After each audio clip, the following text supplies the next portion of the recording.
고센TV 시청자 여러분 안녕하세요. 마에스트로 나입니다. 이제 슬슬 이제 여름 휴가의 시즌이 이제 시작이 되는 것 같습니다. 이미 뭐 좀 빨리 다녀오신 분들은 이미 다녀오신 분들도 계실 것 같고, 이제 가시려고 계획을 하고 계시는 분들도 이제 좀 있을 것 같네요. 저도 지금 이제 결국은 여름 휴가를 지금 이제 저번 주 금요일부터 오늘이 월요일인데요. 내일 낮까지는 여름 휴가의 시간으로 지금 이제 가지려고 합니다. 저녁이나 이제 오후 늦게 되면은 저는 다시 평택으로 내려가야 돼요. 그 전에 영상을 지난주 토요일에 하나를 올렸고, 그리고 이제 오늘 월요일인데 오늘 하나 올라가고, 내일 오전에 지금 영상 만들면서 내일 오전에 업로드할 영상을 하나를 더 만들어 둘 거예요. 그래서 내일 오전에도 영상이 하나가 올라갈 겁니다. 우리가 삶을 살아가다 보면은 여러 가지 어려움에 처하고, 그것이 이제 너무 고통스럽고 괴로울 때가 있습니다. 신앙의 초기인 사람들은, 아직 이제 믿음 생활을 한 지 얼마 안 된 사람들은 이런 생각을 가지고 있어요. 물론 세상은 어렵지만 예수님을 믿으면 하나님이 만사 형통하게 해주신다, 잘 되게 해주신다, 이런 이제 생각이 좀 굳어지기가 쉽습니다. 그런데요, 신앙의 초기 때는 하나님께서 그걸 허락을 하세요. 보통 보면은 이건 또 경험이기도 합니다. 왜 그걸 허락을 해주시느냐? 하나님을 신뢰하는 것을 이제 그 속에 이제 습관으로 자리 잡게 해야 될 필요가 있기 때문에, 하나님께서 보통 보면은 이제 신앙생활을 이제 시작한 지 얼마 안 된 사람이나 아직 믿음이 성장하지 못한 사람들은 속된 말로 생 때를 쓰는 그런 기도를 해도 응답을 조금 잘해 주시는 것을 뭐 이제 많이 보기도 했고, 이제 그런 거를 이제 경험하신 분들도 있을 겁니다. 그런데 신앙이 점점 성숙하고 성숙할수록 오히려 기도에 대한 응답이 점점 안 될 때가 있습니다. 그래서 이제 이것을 이제 잘 넘겨가, 이게 이제 과정이기 때문에 잘 넘어가야 되는데, 보통 여기서 브레이크가 걸리는 사람들도 있어요. 하나님, 이렇게 되는 거예요. 하나님이 살아계시면 왜 나를 이렇게 어렵게 하시는가? 하나님께서 함께 해주시면은 안 될 것도 돼야 되고 만사형통해야 되는데 왜 이렇게 하시는가? 고센TV의 고정적인 안티인 사람들이 몇 명 있습니다. 그래서 고센TV의 메시지를 들으러 오는 게 아니라 싫어요 누르고 저를 이제 비방하고 싶어가지고 댓글 쓰려고, 그러니까 내용은 몰라요. 얼핏 봐요. 얼핏 보면서 근데 내용을 들으려고 하는 게 아니라 트집을 잡으려고 영상을 이제 이렇게 자꾸 넘겨가면서 이렇게 대충대충 이렇게 보는 사람들이 있어요. 그 와중에는 아주 디테일하게 트집을 잡으려고 끝까지 보는 사람들은 있지만, 그 사람들의 마음의 의도는 고센TV의 메시지를 통해서 자신을 점검하고, 그리고 자신에게 유익을 삼으려고 하는 목적이 아니라, 제가 싫기 때문에, 그냥 답은 하나예요. 제가 싫은 거예요. 제가 싫기 때문에. 근데 그 사람들은 그렇게 생각 안 해요. 그 사람들은 옳은 일을 하고 있다 생각해요. 제가 잘못되고 이단이고 제가 미혹해하는 사람이기 때문에 저 같은 사람을 방해하고 저 같은 사람을 공격을 해야 그게 하나님께서 기뻐하시는 일이라서, 이렇게 생각하는 사람들이에요. 어쨌거나 이런 안티인 사람들이 그렇게 들어와서 하는 사람들이 있는데, 그 중에 한 사람이 저한테 이런 말을 한 적이 있습니다. 네가 한 번씩, 저한테 하는 말입니다. 당신이 한 번씩 이제 고센TV 성도들이 그래도 20-30명 정도 있었는데 대부분이 떠났다, 이렇게 네가 자주 얘기를 하는데, 네가 제대로 된 사람이 맞으면, 네가 하나님께서 함께 하시는 제대로 된 사람이 맞으면 왜 그 사람들이 왜 떠났느냐, 이렇게 얘기를 하는 거죠. 그러니까 이거를 이해를 못하는 거예요. 그러니까 아까 전에 말씀드렸습니다. 신앙이 성숙하고 성숙할수록 하나님께서 그 사람을 더 성장시키시기 위해서 신앙이 어릴 적에는 쌩깡을 뿌리면서 쌩때를 써도 기도를 들어주세요. 다시 말씀드리지만 이유는 그 사람 안에 하나님을 신뢰하는 것을 습관을 들여가기 위함입니다. 그런데 생명이 성숙할수록 그게 잘 안 돼요. 왜냐? 대부분 우리는 하나님의 뜻에 우리의 뜻을 맞추기보다 내 뜻에 하나님의 뜻을 갖다 맞추려고 하는 경향이 있어요. 이거 잘 생각을 해보셔야 돼요. 우리가 마음에 여러 가지 원하는 것들이 있습니다. 자, 그런데 그 원하는 것 모든 것이 성도님 양심의 손을 얹고 한번 스스로 잘 생각을 해보십시오. 그게 하나님께서 원하시는 게 맞습니까? 양심이 있다면 그렇게 말 못할 거예요. 그게 솔직한 거예요. 솔직한 게 필요한 겁니다. 사람 앞에서도 하나님 앞에서도. 이 시대는 너무나도 거짓된 것이 너무 난무하는 세상이에요. 교회 안 다니는 사람들만의 얘기인가요? 예수 안 믿는 사람들만의 얘기인가요? 아니요. 세상에서는 당연한 거고요. 거짓이라는 게 지금 세상에선 당연한 거고요. 그것이 삶을 살아가는 지혜이고요. 예수 믿는다는 사람들마저도 그래요. 더 조금 심각하게 얘기해 볼까요? 이제 예수님 다시 오실 때 가깝다. 나는 이제 깨어 있는 사람이다. 나는 순결한 신부로 준비되어져 가는 사람이다. 이런 사람들도 그래요. 그래서 역겨운 거예요. 음흉한 거예요. 세상에선 당연하다니까요. 괜찮다니까요. 충분히 그럴 수밖에 없는 거라니까요. 그런데 예수를 믿는다고 하는 우리가 이제 예수님 다시 오실 때 가깝다. 이제 마지막 때다 깨어 있어야 한다는 사람들마저도 속에 거짓된 것 너무 많아요. 그러니까 그래서 역겨운 겁니다.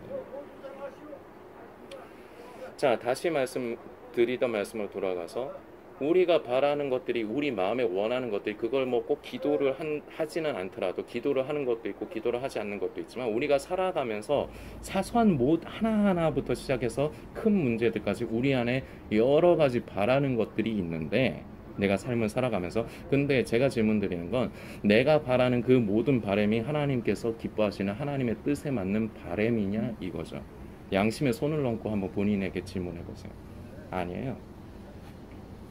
대부분은 내가 원하는 거예요. 더 정확하게 얘기하면 내 속에 있는 이 모든 인간의 속에 있는 육신의 정욕, 안목의 정욕, 이생의 자랑에 속하는 것들입니다. 이 육신의 정욕, 안목의 정욕, 이생의 자랑에 그 내 속에 그 본능처럼 마치 자리 잡고 있는 이것들이 원하는 겁니다. 내가 기본적으로 원하는 것들은. 그러다 보니까 하나님께서는 이걸 원치 않으시는 거예요. 세상 사람들은 다 이렇게 살아갑니다. 그러나 세상과 다르기를 우리에게 바라시는 거예요. 우리에게 점점 요구하시는 거예요. 나이가 이제 점점 들어가듯이 사람이 나이가 점점 들어가지 않습니까? 그렇듯이 우리 속에 영적인 생명이 자랄수록 하나님도 어린아이 때의 수준을 벗어나기를 우리에게 바라시고 그리고 요구를 하시는 거예요. 그래서 점점 속에 생명이 자라가면 갈수록 우리의 기도가 끊어지고 잘 안 될 우리 하나님께서 응답을 안 하시는 경우가 많습니다. 그런데 여기서 대부분은 하나님 앞에 실망을 하는 사람들이 있어요.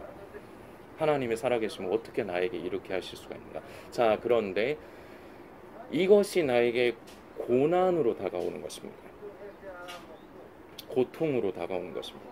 자, 그런데 이 고난과 고통의 본질이 무엇이냐? 아주 간단해요. 결국은 내 마음대로 안 되는 거예요. 나에게 찾아오는 어려움, 고난, 고통, 그것 때문에 힘들고 괴롭고 우울하고 화도 나고 그렇죠. 근데 그것의 본질은 그 고난, 내가 느끼는 나에게 있어서의 그 고난과 고통, 어려움, 역경은 이거를 그냥 간단하게 아주 본질적인 포인트를 딱 짚자면 이게 내 맘대로 안 되는 거예요. 자, 그런데 성도는 이 내 맘대로 안 되는 때, 다른 말로 나에게 고난이 다가오고 고통이 다가오고 어려움이 다가올 때, 이때가 굉장히 중요합니다. 이때가 테스트의 시간이에요. 내가 한 단계 더 성숙하느냐, 아니면은 머무르느냐, 아니면 더 일부 후퇴하느냐. 중간에 머무르죠. 머무르면 다음번에 또 똑같은 상황이 반복돼요. 근데 어떤 사람들은 후퇴해요. 신앙의 회의감을 느껴요. 왜냐? 주체가 자기이기 때문에 그렇습니다. 내가 원하는 대로 되지 않기 때문에 하나님께서는 그렇게 하시면 안 된다. 이게 나한테 있는 거예요. 그래서 신앙의 회의감을 느끼는 겁니다. 기준을 자기에게 맞추는 거예요. 자, 그런데 이 어려움의 시간을 나에게 내가 성장하는 유익의 기간으로 삼는 사람들이 있습니다.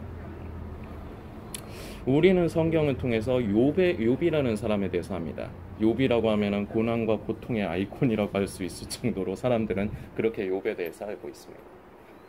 그런데 이건 아는 거예요. 그냥 내가 머리로 아는 거예요.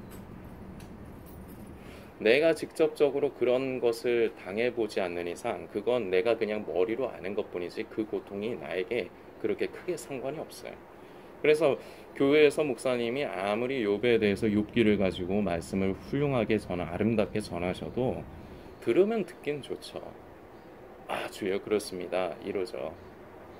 근데 그게 내가 그런 것이 나에게 현실이 되었을 땐 얘기가 달라지는 거예요.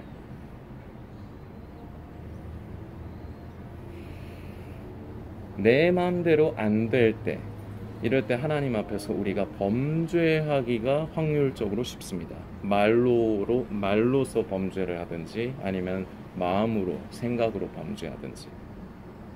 그런데 하나님께서는 우리에게 그럴 수 있는 걸, 우리가 그렇게 반응할 것을 아시면서도 그런 고통과 어려움, 본질적인 의미로는 내 마음에 안 드는 일을 허락을 해버리세요. 왜냐? 그 상태로 머물러 있으면 안 되기 때문입니다. 저는 지금 여러분들께서, 성도님들께서 아시다시피 평택에 있는 삼성 반도체 이제 건설 현장에 가서 이제 일을 하다가 주말이 되면 집에 오는데요. 저번 주에 저기 아주 기가 막힌 일이 있었습니다. 수요일하고 목요일, 금요일이 철야 작업이 잡혔어요. 철야 작업은 저녁에 7시부터 새벽에 5시까지 일을 하는 겁니다. 일당도 세요. 일당도 센데, 근데 이제 저희가 지금 있는 회사에서 무슨 문제가 있냐면, 원래는 그 노가다판에서는 공수라는 개념이 있습니다. 1공수, 2공수 뭐 이런 공수라는 개념이 있는데, 1공수에 저희는 단가가 초고 기준, 저 같은 초고 기준으로 14만 원이에요. 기본 단가가. 그런데 야간에 일을 하면은 2공수를 주는 걸로 원래는 책정이 돼 있었어요. 그런데 그 삼성 평택 반도체 현장에 이제 수주를 맡은 전기 회사, 제가 이제 전기 쪽에 일을 하는 거거든요. 이제 전선을 까는 일을 하니까, 그래서 이제 전기 쪽에 일을 하는데, 이 전기 회사가 5개가 있다고 제가 들었는데, 이 5개가 담합을 했대요. 2공수를 주지 말고 1.5만 주자. 왜 그런지는 여러 가지 루머가 있는데 정확하지가 않아서 제가 그거는 뭐 이렇다 얘기를 못할 것 같아요. 어쨌거나 2공수를 주기로 했는데 1.5만 주기로 했대요. 그래서 원래는 7월 달부터는 저희가 처음에 얘기 듣기로는 이 회사를 온 이유도 그거였어요. 저희 팀이 이 회사로 옮겨온 이유가 철야 작업을 할 수 있기 때문에 왔어요. 그런데 이 공수 문제 때문에 이게 민감하니까 철야 작업을 저희에게 쉽게 시키지를 않는 거예요. 그러다가 저번 주에 이제 3일이 잡혔는데, 처음에는 2공수 주는 걸로 얘기가 돼 있어서 저희도 안심을 하고 들어갔는데, 일을 들어간 당일에 갑자기 1.5만 준다는 겁니다. 거기서 사람들이 저는 다른 사람 얘기할 것 없이 저는 마음이 상했어요. 1.5만 주겠답니다. 1.5도 작은 돈 아니에요. 그러나 사람이라는 게 그런 거예요. 2공수로 받기로 했는데 1.5만 준다 그러면 이게 사람이 마음이 상하는 거예요. 자, 근데 문제는 여기서 끝나지 않습니다. 첫날은 어쨌거나 넘어갔습니다. 근데 둘째 날에 문제가 생겼는데요. 결국은 저는 둘째 날도 일을 했거든요. 근데 공수를 못 받게 됐어요. 그러니까 그날은 제가 무료로 삼성에 봉사를 하게 됐어요. 저는 저녁 7시부터 새벽 5시까지 둘째 날도 일을 똑같이 했는데 돈이 안 나와요. 일당이 안 나와요. 왜 그렇게 되느냐? 여러분들 보통 회사에서 출근하시면은 그 지문 찍어가지고 이제 출근 등록하시고 퇴근할 때 또 퇴근 등록 찍으시잖아요. 이걸 삼성 건설 현장, 이 평택 현장에 있는 사람들은 두 번을 해요. 처음에 이제 현장에 들어갈 때 입문을 할 때 한 번을 해야 됩니다. 이거는 삼성 측에 이제 출근 이제 보고 그리고 퇴근 보고를 하는 거예요. 그리고 이제 입문을 한 다음에 이제 팀이 모여서 일을 시작하기 전에 서로 이제 그날 작업에 대해서 회의하고 또 이제 태깅이라는 걸 하는데 그게 결국은 제가 속해 있는 회사 그 삼성에게 이제 수주를 받아가지고 그 전선을 까는 회사에 출근을 하고 퇴근을 하는 그걸 찍는 건데 삼성 측에 들어가는 게 이제 이게 막힌 거예요. 왜 막혔느냐? 그 저희 회사 측에서 저희가 팀이 이제 그만하겠다, 안 하겠다 이러니까 이거는 이제 그냥 뭐 정확한 증거가 있어서 얘기를 하는 건 아니지만 예측에 저희에게 보복을 한다는 느낌을 제가 받아요. 왜냐, 이제 나갈 사람들이라서 이제 하루 이틀이면 나갈 사람들이라서 어차피 작업 잘 안 할 건데 그럴 바에는 인건비라도 줄이자 해가지고 그 저희 팀원 중에 5명이 이제 혈압 문제라든지 그런 것 때문에 이제 진단서를 제출했습니다. 저도 그 중에 하나예요. 그래서 그 5명의 서류를 이제 회사에서 잘 관리해서 그거를 이 사람들이 일해도 문제가 없다는 걸 삼성 측에다가 잘 전산으로 처리를 해줘야지 저희가 이제 입문을 할 수가 있는데 삼성 측에 출근 통보를 이렇게 출근 그거를 할 수가 있는데 그거를 누락을 시켜버린 거예요. 근데 이거 한 번으로 제가 그렇게 생각을 한 게 아니라 다음 날에 출근을 하면서 저희는 이거를 락이 걸렸다 그래요. 그래서 이 락이 걸린 걸 풀려고 그 전산 그 하는 곳을 찾아가 가지고 풀었습니다. 거기서 풀렸으니까 입문을 하라 그러더라고요. 근데 가서 되는데 또 입문이 안 돼요. 그래서 그 금요일에는 이튿날인 금요일에는 아예 들어가지도 못하고 그냥 저녁에 그냥 일찍 같이 못 들어간 형님하고 같이 저는 집에 왔습니다. 근데 제가 그 전날에 일을 똑같이 했는데 결국은 10원짜리 하나도 저한테 일당이 안 나오는 그날 오는데 주여 이게 뭡니까? 그러면서 말씀 하나가 생각이 나더라고요. 베드로와 다른 제자들이 밤새도록 그물을 내려서 고기를 잡았는데 하나도 잡질 못했습니다. 그게 그 말씀이 묵상이 되더라고요. 제가 딱 똑같았어요. 남들 잘 시간에 땀 비질비질 흘려가면서 그리고 지금 현장에 지금 저희가 작업하는 구간이 좀 힘들어요. 장소가 너무 좁아가지고 위에 높은 데 올라가는데 그 높은 데에서도 그 장소가 좁아가지고 막 몸을 비틀어서 넣어서 이렇게 들어가야 되고 너무 이렇게 전선을 케이블을 당겨야 되는데 그러려면은 몸을 움직여서 해야지 더 많이 당길 수 있는데 몸을 움직일 수 없이 딱 이렇게 이런 식으로 잡혀서 이렇게 일을 해야 되는 그런 협소한 곳에서 일을 해야 돼요. 먼지도 많고. 그런 데서 속된 말로 개고생을 했습니다. 왜 제가 개고생을 합니까? 돈 벌려고요. 제가 왜 평택에 내려와서 합니까? 지금 제가 그 진 빚 때문에 그걸 갚아나가면서 어떻게 할 수 없으니까 저는 이 평택 현장으로 해결을 하려고 한 겁니다. 자, 잘 들으세요. 저는 계획을 세웠습니다. 이 평택 현장에서 내가 이렇게 일을 해갖고 하면은 나는 빚을 막아 나갈 수 있고 그리고 나는 내가 그렇게 바라던 우리 고모 삼촌한테 용돈도 매달 드리면서 빚도 막아 나갈 수 있고 생활도 할 수 있다.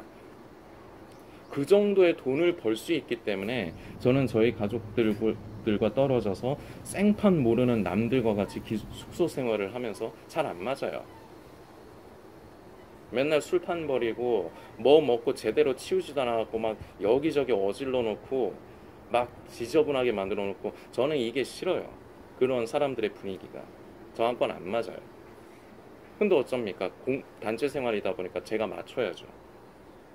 제가 그리고 어쨌거나 제일 늦게 들어온 막내격인데 나이는 적지는 않지만 막내격인데 제가 맞춰야 되는데 제 마음대로 뭐가 안 되는 거예요. 제가 이런 것들을 감안을 하면서도 제가 평택에 온 이유는 오로지 돈을 벌어서 제가 계획한 대로 막아 나갈 거 막아 나가고 이렇게 집에 용돈도 드리고 저도 생활을 해 나가고 그러면서도 주말 때는 어떻게 해서든지 제 시간 더 내가지고 고센TV 영상 사역 이어가고 이게 제가 계획을 세운 거란 말입니다. 그런데 이번 달에 브레이크가 걸렸어요. 한 달 조금 지나자마자 브레이크가 또 걸렸어요.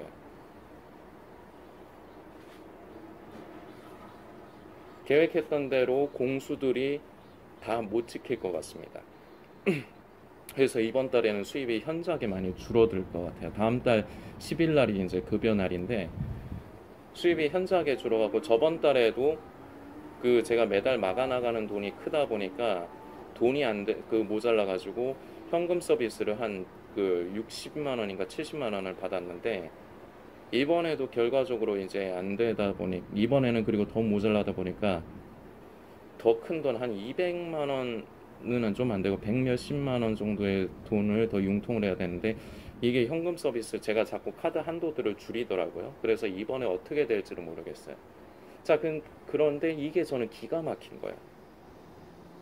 그리고 낮에 일한 것도 아니고 야간에 남들 잠잘 시간에 그렇게 개고생을 해가지고 일을 했는데 일당이 안 나온다니까 허망한 거예요. 그러면서 이게 그 말씀이 생각나는 거예요. 베드로와 다른 제자들이 밤이 맞도록 그물을 내렸는데 얻은 소득은 없는 것. 그 장면이 묵상이 되는 거예요. 주님, 제가 밤이 맞도록 수고했는데 얻은 것이 없습니다. 주님 내게 말씀하여 주옵소서. 그 제자들에게 그물을 다른 편으로 내리라고 말씀하셨을 때 제자들은 우리가 밤이 맞도록 수고하였으나 얻은 것이 없으되 우리가 주님의 말씀에 의지하여 그 말씀대로 하겠습니다. 주님 내게 말씀하여 주옵소서. 제가 어떻게 해야 됩니까? 이것이 우연이 아닙니다. 하나님께서 계획하시고 저에게 허락하신 상황입니다. 근데 처음에 제 안에서는 이게 허망하더라고요. 그날 그러니까. 근데 원망이나 불평으로 이렇게 난 게 아니라 주여 제가 무언가 하나님 앞에 범죄한 것이 있습니까? 그래서 그것을 깨닫게 하시기 위해서 혹시나 이런 일이 일어나게 하신 겁니까? 제가 무엇을 잘못을 했을까요? 그래서 계속해서 제가 이렇게 계속 묵상하는데 물론 제가 하나님 앞에서 허물이 없고 죄를 하나도 안 짓는다 이러면 거짓말하는 거죠. 그렇지만 제 양심에 그렇게 무언가 하나님 앞에서 거리낄 게 없어요. 아무리 생각을 해보고 아무리 묵상을 해도 그런 게 없어요. 그러면서 제 안에 이런 기도가 나왔습니다. 아무 그런 것이 잘못이 없는데 하나님께서 이런 일을 저에게 허락을 하셨다면 감사합니다. 왜 감사하느냐? 징계가 아니라 하나님께서 물론 저는 그 상황이 싫어요. 그냥 솔직하게 말씀드리는 거예요. 내가 왜 밤새 개고생을 해갖고 했는데 더 달라는 게 아니라 그 주기로 한 것만 달라고 하는 그것만 받으려고 하는 건데 이게 잘못된 겁니까? 근데 그거를 못 받고 저는 무임으로 하루 그냥 삼성의 무궁무궁한 발전을 위해서 저는 무료 봉사를 했다니까요. 저는 그 상황이 싫어요. 마음에 들지 않아요. 내 마음대로 안 된 거예요. 그러나 그것마저도 하나님께서 저는 지금 왜 그런 일이 있는지 이해를 못하겠고 그리고 저는 마음에 안 듭니다. 그러나 그것이 하나님의 계획하심 가운데 있고 하나님의 뜻이라면 저는 그것이 감사합니다. 자, 여러분들 지금 제 얘기를 좀 길게 했습니다. 자, 그런데 이런 일이 뭐 모양은 다르고 뭐 케이스가 다르겠지만 여러분에게 직접 일어난다고 칩시다. 이런 원치 않는 이런 일들이.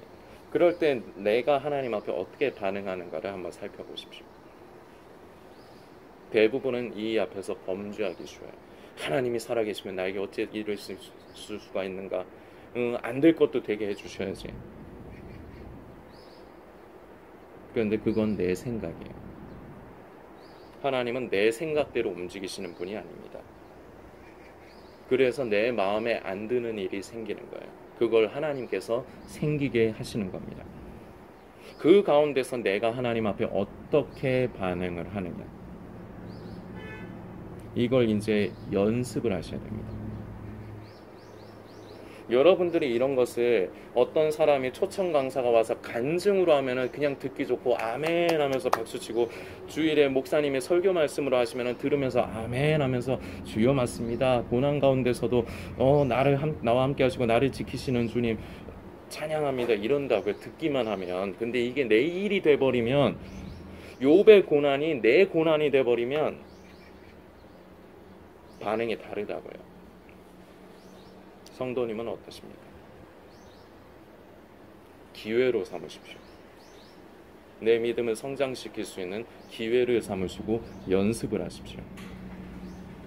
그것을 하나님께서 저와 성도님들에게 바라시는 겁니다. 저는 그동안에 보면은 대부분, 물론 다 항상 그랬다고 하면 이것도 거짓말이지만, 대부분이 제가 원하는 대로 뭔가가 안 돼요. 하다못해 열심히 일을 해서 먹고 살려고 하면 그것마저도 막아버리세요. 어느 순간 되면. 어느 정도 기간은 허락을 하시다가 아예 막아버리시는 일도 생겨요. 이것은 저에게 하나님께서 요구하시고 바라는 것이 있기 때문입니다. 그래서 제가 뭔지는 알겠어요. 그런데 이 말을 하면은 여러분들이 듣기에 안이 꽂고 더럽게 들릴 것 같아가지고 이 얘기는 안 하겠습니다. 그냥 제 일이니까요. 여러분들의 일로만 생각하십시오. 여러분의 마음에 안 드는 일을 하나님께서 계속 허락을 하시되 어떻게 반응을 하느냐. 테스트입니다. 그 테스트를 통과하십시오. 어렵습니다. 그러나 그것을 넘어서야 돼요. 제자리에 머무르거나 후퇴해서는 안 됩니다. 이걸 예수님 오시는 날까지 이렇게 가십시오. 하나님은 이걸로 우리를 다루시고 변화시키시는 겁니다. 그래서 결국은 순결한 신부로 만들어 가시는 겁니다. 이것이 결과적으로 내 마음에 안 드는, 내가 원치 않는 일이 생기는 것이 나를 향한 하나님의 사랑과 긍휼이고, 이것이 다른 말로 하면 은혜가 되는 것입니다. 성도님들께서 스스로의 삶에 비추어서 묵상해 주시길 부탁드리겠습니다.